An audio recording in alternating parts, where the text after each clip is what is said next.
Hi guys, I'm Shmee, hello and welcome back to the channel where sadly it is the last day of the Where's Shmee US Edition adventure, which means it is time to say farewell and bye-bye to my Shelby GT500. This car has covered 7,300 incredible miles. We've driven coast to coast, we've gone top speed on the lake bed, we've done drag races, we've had a track day, we've daily driven it, we've used it for everything, but alas, it is time for this adventure to come to an end. And today I'm going to take it for the last drive. We'll have an update on what's going to be coming next. We'll also get it completely cleaned up and made to look absolutely perfect later on, as well as a bit more about what's going to be coming now back home with the Shmeemuseum and a few new Shmeemobiles.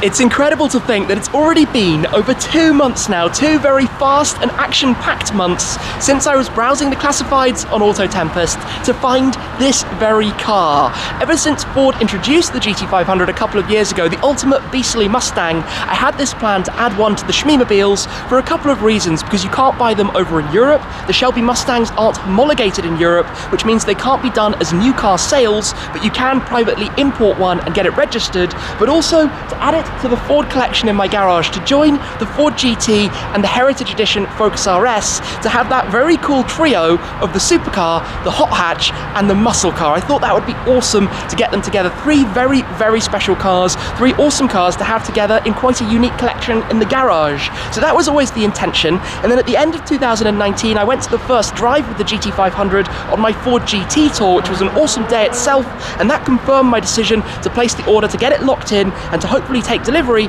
during the summer of 2020 to use the car for a big adventure here in the US. Now, of course, things went a little bit pear-shaped, so it probably doesn't need too much of an explanation that that wasn't possible with border closures and travel restrictions. But fast forward, the end of 2020, we departed the UK to go out to the Middle East. Then the UK introduced a lockdown, which effectively closed the borders, and given I have a full US work visa and a number of projects behind the scenes as well, we came out here to get some of those pushing forwards. And I've used the time as well to pick up this GT500, a bit of a last-minute purchase, and to use it and to shoot some awesome videos, which I hope you've been enjoying.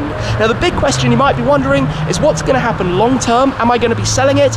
Absolutely not. I don't know when it will go back to the UK. It might be very soon if, let's say, borders stay closed and it's not possible to travel out here to do some more miles with it. Otherwise, hopefully I'll keep it, use it for a little bit more out here in the future, and then maybe in another 6 to 9 months, eventually send it back to the UK. There's no time limit per se in connection to that, but it's a car that has been brilliant for these purposes. Over 7,000 miles, a second set of tyres after the different bits of fun we've had along the way and the track day as well.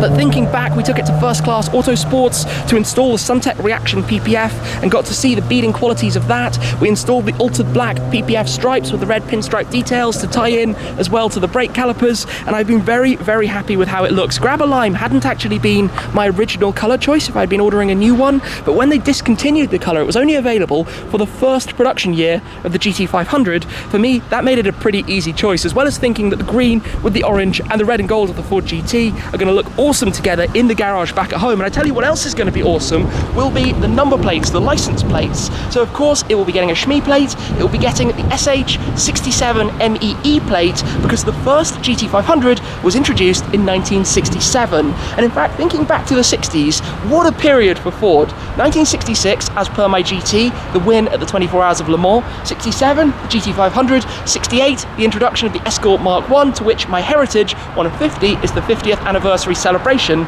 So my cars will be 66, 67 and 68, and I'm very much looking forward to how that's going to be in the garage. But this overall has kept up incredibly well. The PPF has done a magnificent job. I think it looks awesome.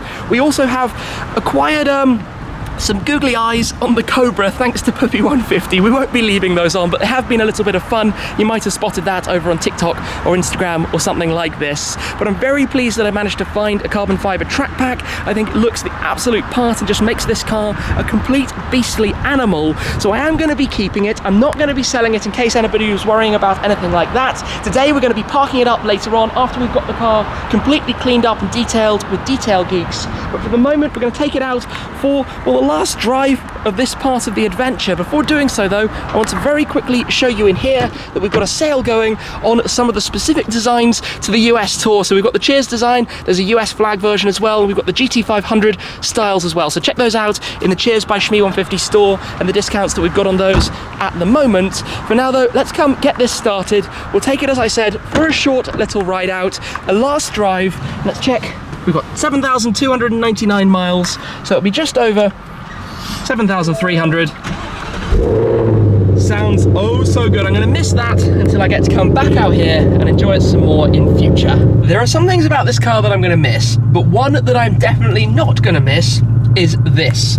Permanently fuel level low. You get, if you're driving in town, about 150 to 175 miles on a tank, which is not the best. It is a very fun car though to drive, honestly. It's a very nice balance of being comfortable in terms of the Magna Ride with the suspension and the seats themselves, while still being very sporty, very lively, very noisy, very, very shouty. And in fact, if we just go up into extra noise mode, my mode, the Shelby configurable mode, and manual, it's just a silly, loud, obnoxious thing, and the kind of car that you can't really buy in Europe anymore, which is one of the appeals. And like I say, I've seen a lot of people thinking that it might even be illegal to have this car in Europe. It would only be illegal for Ford to sell it to you new. It's not illegal to privately import one. Effectively, that's how the Ford GT is imported, and that's how so many cars are actually imported over to the UK and to Europe as kind of individual one-offs, you could say. So it's not that big a surprise or an unusual thing to do. In this traffic is a Ferrari F8 Tributo in, I think, blue Abu Dhabi. That looks really nice, down from New York actually, lots of New York registered cars. You see almost endless supercars around here. Just before that there's an AMG GT Roadster, there's a Rolls-Royce Dawn, Porsche 911s, just, yeah, everything as you could imagine. And then the road goes green for us with the people ahead who are mad going on a scooter with no helmets or anything, but then we have the opportunity to do that. And that's what I'm going to miss the most about this car. The silly sound that it makes, combined with the speed of the dual clutch shifts. It's a fantastic car to drive, and I'm actually really looking forward to driving eventually the GT500 and the Ford GT together. I think that will be a fascinating comparison. Obviously this is significantly heavier, but it does have a lot more power. It has, what, 110, 120 odd horsepower more than the Ford GT. Just here with the road open in front, it's kind of drop the gears, foot down.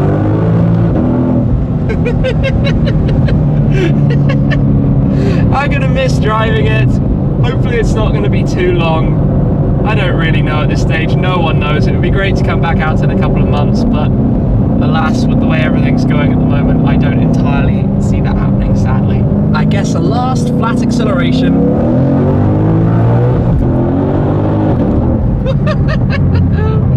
The way it revs up frantically, this car is not afraid of lighting up the rears. Wherever you are, it is very, very, very, very happy to make things get a little bit loose and slidey, obviously, because there's a massive, massive engine up front, the whole supercharged V8 up there, and then behind us is this rear seat delete and nothing.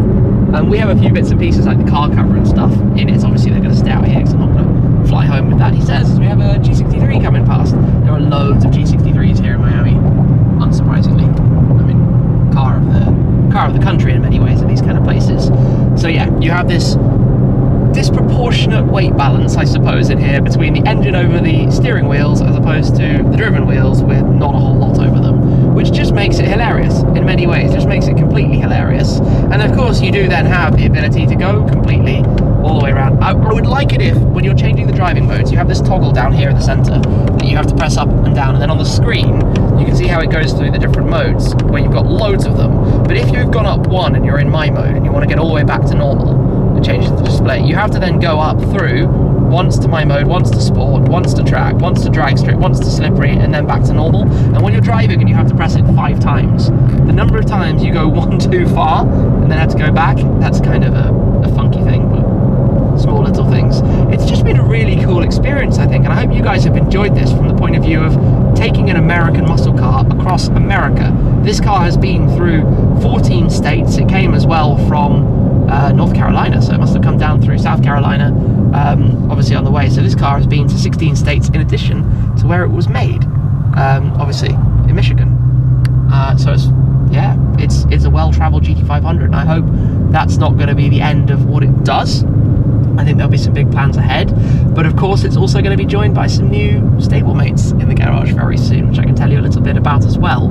So overall, it's going to be cool coming back out when the time comes, or when the car arrives in the UK, because it's going to feel like a new car again. It's going to feel completely like a new car. I think that pulling in to some fuel here is going to be something like our 40th fill-up, 35 to 40 fill-ups in 2 months, which is almost, yeah, well, basically every second day this car has been to get some fuel, even when we've not really been driving it, because of obviously going so many miles. Just very, very careful with these carbon fiber wheels wherever we go, because the last thing I want to do today is to damage a carbon fiber wheel. That would be a complete and total disaster, because they are excruciatingly expensive. You basically never want that to go wrong. And also, being a foreigner, I have to go and prepay for all of my fuel, which my card doesn't get taken here. If I had been smart about this, I probably would have got a prepay card just for filling up, but I wasn't, so we'll go in and get that done. Before we head on out then, the important thing with this is to get it all cleaned up and tidy, and Sean from Detail Geeks is doing the honors. I think you're the only person who has worked on 2 of my cars outside of Europe. Thank you, and I appreciate it. Having done the Ford GT last time out, but now to get this fully cleaned before it's going to be stored, proper method, maintenance detail effectively to tidy it all up. We'll go through the car, spot anything that might be imperfect, as of course it's done many miles, just to know exactly what's going up. Wheels, body, a little bit of interior, basically making this look spick and span today. And by complete coincidence, believe it or not, just stumbled into the Lamborghini Sian and the owner, the very car that I actually drove not very long ago, just across the road from where we're doing my car. It is not every day you see a Sian on the move. Viola Mitras and Nuovo Bianco. And off it goes. Sounds cool. Disappearing off towards Miami. The best moment of any car wash is by far and away when it gets snow foamed, which is all about loosening contaminants. Prior to this point, the wheels have already been done, the carbon fiber has returned. The carbon wheels actually have a very thick lacquer on them, which does mean that they keep in good shape, they keep looking very nice, but when they do get dirty, you don't see the carbon weave, which is a slight shame. Anyway, Sean is doing a nice job getting this ready, going through the motions to make it look, well, like this. It always looks funny to see a car with snow foam all over it, but it will look spick and span and absolutely perfect afterwards. And I'm very excited about leaving it in tip-top shape. This is where, with some blow drying, you can see the beading effect with the ceramic coating that's built into the SunTek paint protection film, the new SunTek Reaction PPF, and how it effectively all just slides off the surface, which is a perfect example of why the car has kept so clean during this adventure overall. We now have one completed and marvellous looking GT500. This is why you PPF a car. It is in fantastic shape considering the amount of driving and the miles that this thing has actually done. It's just a shame that I don't know when the next time I will be able to enjoy it and drive it will come around. We will have to wait and see. Both the exterior and the interior as well, all touched up, all looking brilliant, all, well, basically as new. It's actually incredible how good the overall condition of this car is, considering the amount it's been used for. For now though, we need to go and pop it away into storage, the last little part of the drive. It is very nice to have a completely clean car, but very bizarre also to now be leaving Miami. This has pretty much become home over the last couple of months. We've been here a lot. Today though has been a blessing in disguise that it's been quite overcast, because the last couple of days have been really, really humid. And actually coming back from the west coast, which is also warm but not quite as humid, was a bit of a shock to the system. As it gets towards summer here, it gets really very, very hot. Now, while we've been out in Florida, we haven't had very many traffic jams, but typically for the last drive, we do seem to have a bit of a traffic jam this afternoon and not exactly going anywhere, which is one interesting thing. This car doesn't have stop-start. Pretty much every European car would now have stop-start of the engine, which would mean lots of lovely V8 startups. But in the case of this, just chilling with the air conditioning running, not exactly ideal. Now, the process to get back to the UK at the time of filming is that the US is not on the UK's what they call red list countries, where you'd have to go to a hotel quarantine, and that would not be much fun at all. We do have to do a whole series of tests. So we've had a PCR test here, which of course is negative. Thankfully, if it was positive, we would not be traveling. And we have 3 more when we arrive back to the UK. One on day 2, one on day 5, which is called test to release, which means we can be released from isolation after day 5, and one on day 8. Now, of course, this will be accelerated through on the videos. I've prepared in advance for this, as always, and we will get straight on with things, including the Shmeemuseum and multiple new Shmeemobiles. The BMW M3 competition, of course, is just about ready. There's a surprise that might be ready as well, and the AMG GT Black Series at this time, I don't actually know. It should be about now, but we'll have to wait and see. Obviously, the big thing is to finally get the keys to the Shmeemuseum, to the Shmee 150 garage. I've talked a lot about it, but that is going to be coming up a couple of weeks from now with a lot of a look behind the scenes, as well as the new Shmeemuseum channel, if you haven't already seen that, where we're going to have a lot of content to come as well of everything that's going on. This is just really unfortunate. Last drive in the GT500, and our average speed is about 2 miles per hour in a traffic jam. Not what we like in the slightest. Well, at least we have an explanation for the traffic. Unfortunately, a little bit of an accident. Let's hope that everyone is okay, but for now, we have made it through, so we can continue. That was a whole lot of stress and a lot of time wasted for a very, very short distance. Anyway, we are now on the move, so we can make our way towards where we're going to be parking this up. That pretty much wraps things up for now. The GT500 parked here at my friend's garage. It might go into a more permanent storage. We will have to see exactly what happens going forwards. Hopefully, of course, I can come back out to the US to continue the adventures with this, but eventually it will go over to the UK, and it will be incredible to have the Shelby Mustang over in the Shmeemuseum. I cannot wait, but for this purpose, the first American Shmeemobile has done a fantastic job. I'm very happy with the car that I acquired for the purpose.